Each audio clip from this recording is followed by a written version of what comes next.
First of all, you can look at me, not the camera. Don't even worry about the camera.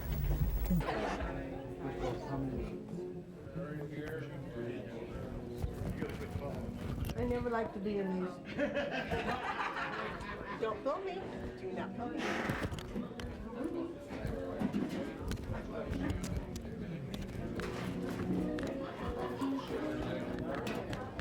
We can help you. All right. You bet.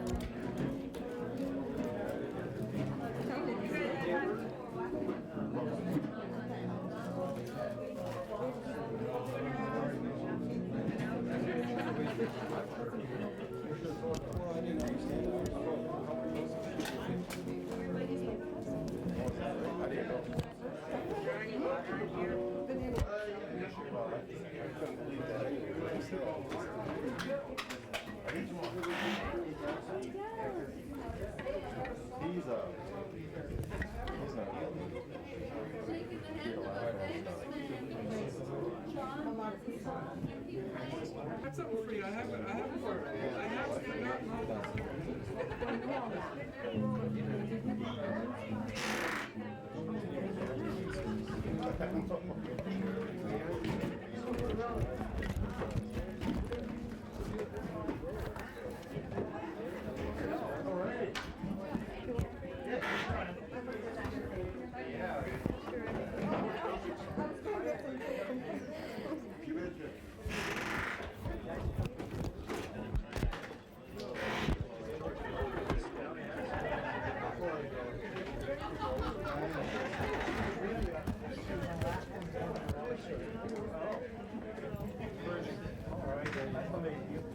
This is nummy, this chicken with this peanut butter stuff. Peanut butter. This peanut sauce. When she got fishes drying, and here's a hoopla in the background of the shot. I think that just really embodies the light of that. That's right. Where it was before it started. And there she is. Yeah, and there she is with seal this time. What's that? New That chick? her chick, right?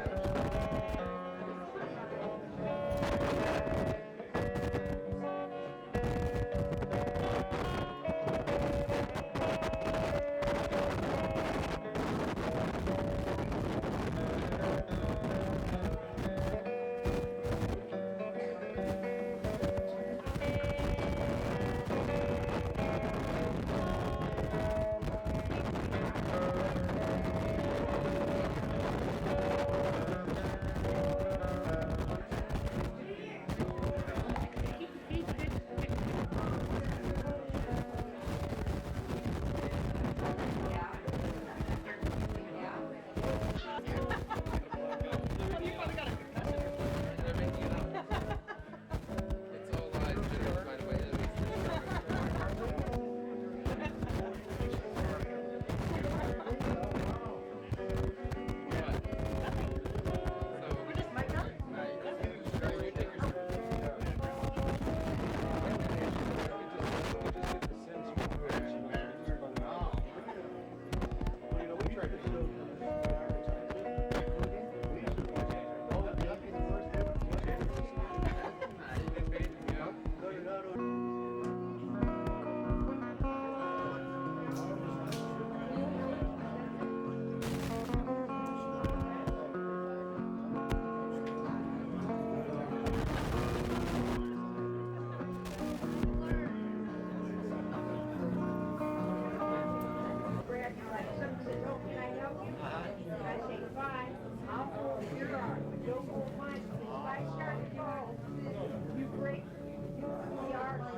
And that'll preach.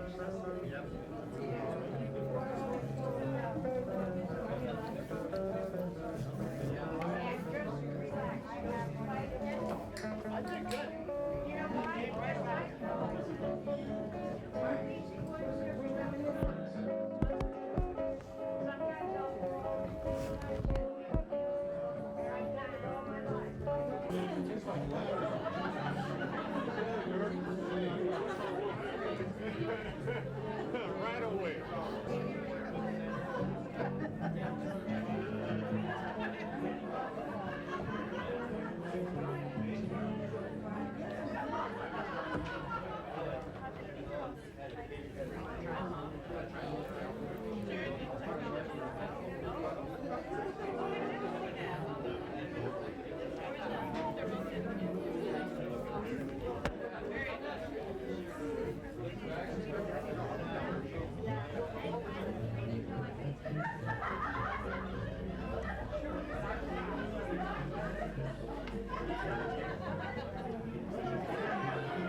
care, Malika.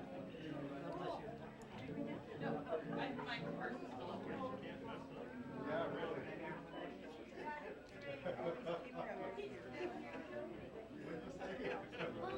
You were just burning this big.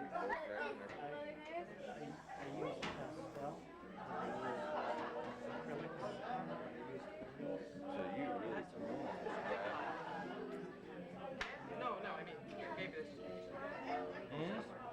That's it.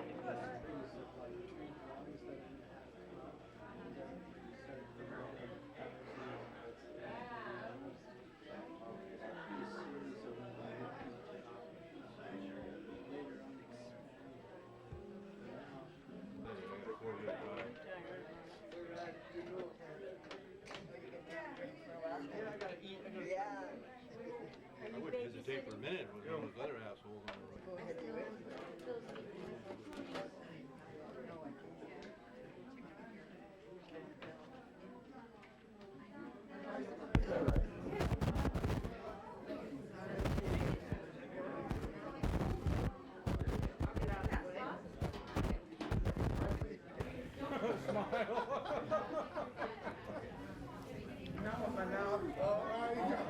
Say cheese. I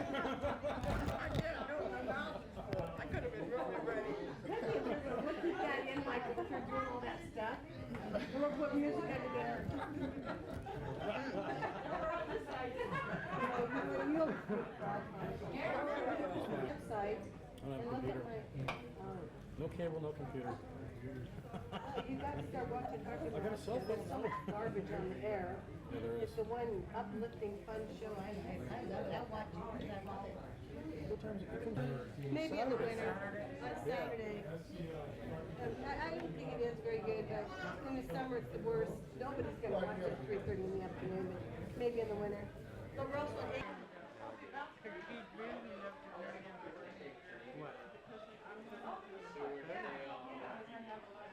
Oh, I don't mind. If I was ready. would you do you speak a little louder? I'm eavesdropping. No, I'm kidding. Okay, Micah. Yeah.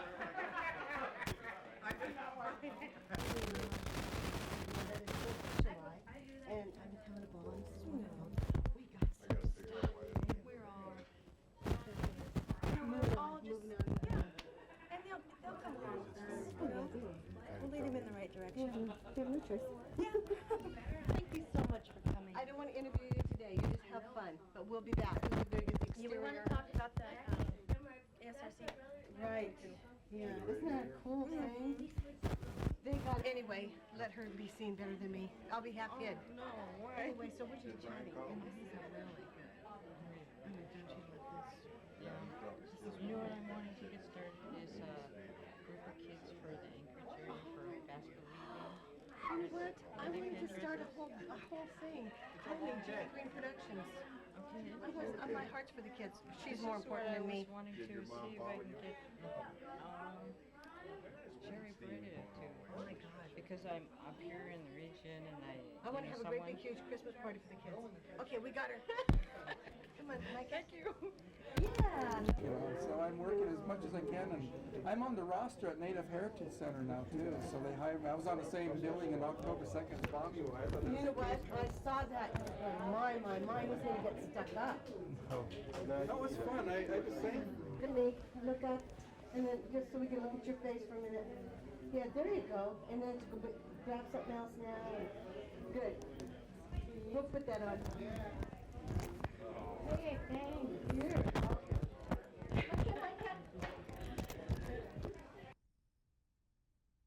For kids to go to the other type of school as well, you know, the subsistence lifestyle, it's important for them to still learn those skills. It's very important for them, but school is important too.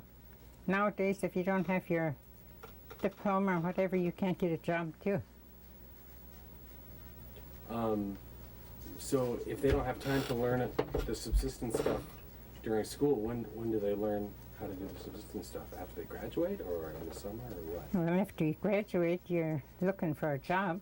If you get married and have kids, then you gotta go out in the woods, hunting in the fall and stuff. by the time they get through with all their schooling and stuff, they, what would you call them, greenhorns. I guess they go out in the woods and maybe don't even know how to trap or hunt and stuff like that. So both education and subsistence is very important, but you can't have both. So, a lot of the kids now don't really know how to do subsistence lifestyle. They've been in school so many years. What, 12 years? From the time they start till they graduate. Yeah. And by that time, it's too late to teach them anything about out in the woods unless they put their mind to it and have to live that way. But it's, you have to know lots about survival, how to live in the woods. So does it make you sad a little bit that people don't know how to do that anymore, or No, is it just kind of the way of the world? makes you and kind of a little mad. it makes you a little what? Little mad. A little mad? Because anything you want to do, you put your mind to it and you can do it. It's not going to come to you. You got to work toward it, you know. Like when there's no school during summer, they could go out, but nowadays they got TV, video games, all that stuff, and they don't leave town. It's kind of a hard life out there. It's a good life, a good, clean life, but it takes a lot of work too. But us that lived out there so many years, it's exciting when we go out to a fish camp or something. You get your camp set up, there's wood to cut, you got to cook your own meals on the campfire, and you maybe wash clothes by hand and dry fish, and by the time you get through, it's time to go to bed because you need your rest, and then same thing every day. And if the kids had to go out now and just start like that, it would be very hard for them. It would be like me not going to school and then you try to put me in maybe high school. You just can't do it. So that's the way it is with subsistence. And they all would love to, boys like to hunt.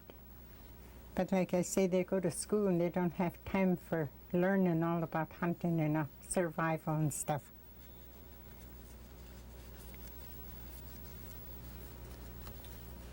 Is there anything else you want to tell me about the town that I haven't asked you about? I just want to make sure that I cover everything that you want to talk about. I think after that big flood in 49, our church, I was called our church because I'm an Episcopalian, it's right over here.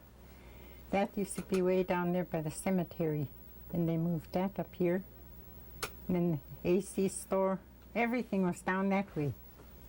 So when we had this big flood in 49, they moved uptown. And that time, one old woman couldn't talk English good, I guess, I don't know. That's what they said. They used to call that uptown Red Cross Town, since Red Cross came in and helped build those buildings. So some people start calling it Red Cross Town, and this old woman couldn't say Red Cross, I guess, and she said Crow Town. So that place is called Crow Town yet. I call it that yet. And down this way is downtown. And then there's the Carrollville as well, right? Yeah. Something like that. And then above that is the Air Force Base. They closed it down, I guess, most sites all over, and they still have something going on up there. What used to be there? I mean, what used to be at the Air Force Base? What was it for? Something like White Alice, what, you know, they have the radars and all that stuff up there. I've heard that there were 4 radar dishes up there that were pretty big. They looked like skyscrapers from far away. Yeah. Is that- Some people were coming down the river and they saw those big things, and whoever brought them down to the boat, they said, "What's those things?" "Oh, that's our hotel," they said to them. It is. Yeah, they took it down about 2 years ago, I think. They have no use for them no more. They were quite a landmark. 8 miles up the Porcupine River, you could see it. So when you make that long trip from hunting, you see those towers, you know you're getting close to home. I'll bet that was quite a sight to see, you know, with all this flat land. Yeah. Those giant things sticking out in the middle of nowhere, you know, like there's no mountains or anything around, so it's like the only landmark. First time I came down from Old Crow, I used to think, what horrible country I moved to. Up there we have mountains and hills, and you climb up and you see lakes all over. This is just flat. There's just nothing. And we had little kind of, people didn't have trucks and four-wheelers that time, and when big wind come, you'd have all this dust blown and just muddy like. It's hard to get used to it. And Is it hard to find your way around too? Like it seems like direction-wise, it'd be hard to tell which way is north and south and all of that without any mountains or anything. Is it hard to figure that out when you move too? when you know where the sun comes up every morning and where it goes down. And from here, north is up that way. Yeah, you go by the sun if you know where it comes up, what time in the morning, you kind of have an idea. And when it goes down, or if you're out somewhere, don't know where you are, you look at your time, and 3 o'clock yesterday, that sun was about there. So that kind of tells you time too. Is there anybody that you'd like to say hello to while we have the camera on? You know, anybody that you want to... Well, I got a lot of relatives all over. Well, if you want to say hello to them, you can. Now's the time. I have some relatives in Arctic Village and Fairbanks and Old Crow in the Yukon. Yeah, And a lot of other places. Yeah. And I'd like to say hi to them. I just came from graduation into this room here, and I feel happy for the students graduating like that. And I just wish all the younger kids, after seeing something like that, for them to not drop out of school and continue their education. It's very important today. You have to have a diploma before you can get any kind of job now. It's not easy like it used to be. Okay. Uh-huh. I think that's everything. I think Okay. that was great. I didn't get nervous. Before we start, could you tell me your name and spell it for me? I'm Teresa Thomas, and that's spelled Teresa Thomas. Okay. And what's your title? I'm a deacon here in the Episcopal Church. Okay. All right. So let's show me around. I think the beadwork is the most constant and exquisite. These were done by Myra Francis, and she died about a year ago. And it's lovely to have the beadwork of all the women who have been here who have sewn beads. They sew a lot to sell, but I think the work that they do, not for sale, and the work they give to the church is the most valuable. So I'm very glad you came here for the altar frontal. Can I tell you about that one now? The design came from England, but it's thoroughly native, and many people worked on this and helped with this, and we haven't had a new beaded altar cloth since Abby Peter sewed that beautiful white one in the 60s. And this took 2 moose skins, and it's really very difficult not to cause distortion in the skin when you're sewing. So they decided to applique this center panel, which is Christ's crown of thorns, onto that. And these paramets were taken home by several people and sewn. The beads were very carefully chosen because some beads, as we all know, fade, and they fade quite badly, but these beads were chosen particularly because they are known not to fade and will last a very long time. We have got an altar frontal that dates from 1918, and it is a very, very fine piece of work. And the best sewing goes into pieces like this. So it's lovely to have a piece of everybody here. Could you tell me about the paintings again?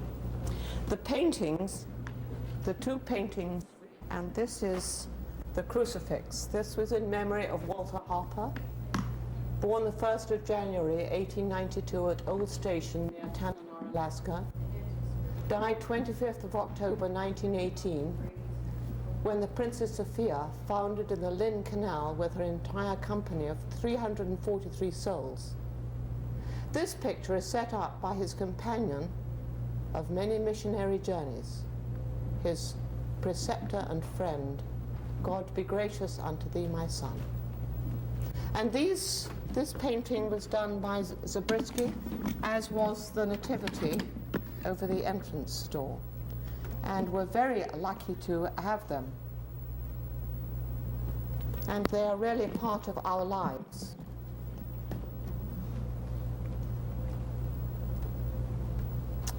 Doris has come to this church for more years than I have. But when you come to this church every Sunday for 40 years, it really enters your soul and is a part of you. You see? But the beads are smaller than the ones we use today. And I have taken this design and I used it as a tongue for my husband's moccasins, and it's really a beautiful design. Come across and then we'll show the other part of it. And here's the rest of it. It's beautiful, a white skin, and it takes such a lot of work to get it white. And the beadwork is very, very good indeed, from 1918. I don't think this has been repaired, has it, Doris? I don't think so. So all the beads that are on here have been sewn down very, very strongly and very well. I think the design and the placement are unparalleled. Does that have writing on the thing that... Yes, it has the writing there, and let's read it clearly because the names are important. Women. A Women's Thanksgiving for Peace, Winter 1918, St. Stephen's Church, Fort Yukon, Alaska. Made by Catherine Lula, Laura Jones,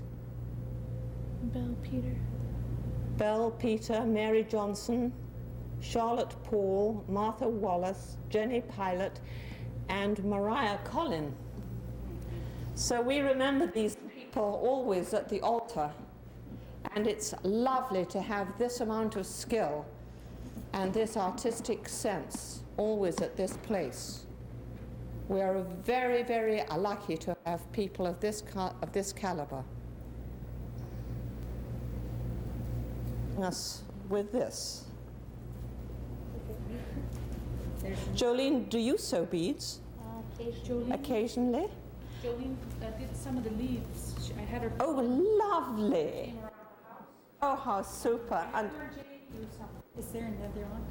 I think that's perhaps all. That'll be good to have those two examples. Yes, when they came around the community. Good. I'm so glad. I am. It's just lovely. The design came from my mother's. Perhaps that's another example. That St. Stephen's banner I did some time ago.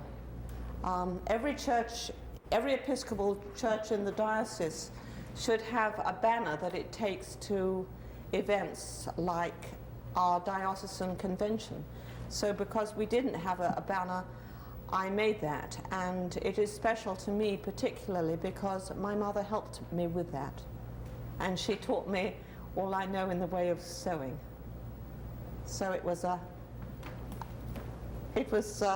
nice thing to do, and the material was left over from a stole that my mother made for the Reverend, now come along, I'm going to say this again, for the Reverend Mary Nathaniel in Chugach. We were ordained deacons at the same time, so everything around here has meaning for all of us, hasn't it? And this is a Bible cover.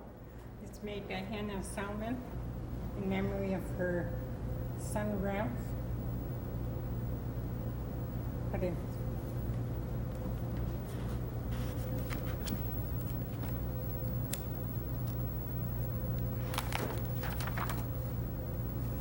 What year?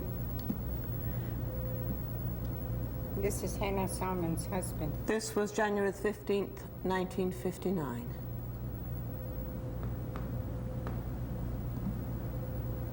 Is that we have at the end of the pews these marvelous brass plates, and these were people who died long before I came, before Doris was born, at the turn of the century, when we had so much trouble with diseases like measles and influenza that came into these parts at that time.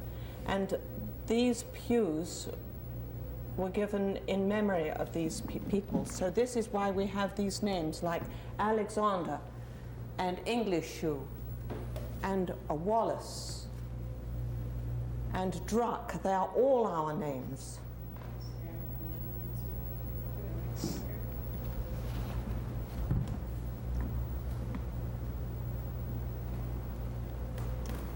there somebody here from Beaver too? Episcopalians practice infant baptism. So we fill this, we have a lovely brass jug and we pour the water into this lovely scallop shell. And a scallop shell because that has great meaning for Christians. It's the shell of a pilgrimage. And this angel was designed and cast in Paris. And I have often sat here and wondered the story it must have in its journey from Paris to here. Truly Files married us, and he baptized 4 of my kids. And what's the big guy's name? Elliot. Norman Elliot? Yes. He baptized little Joe. To the red church? No, we're going to the other church. He said no.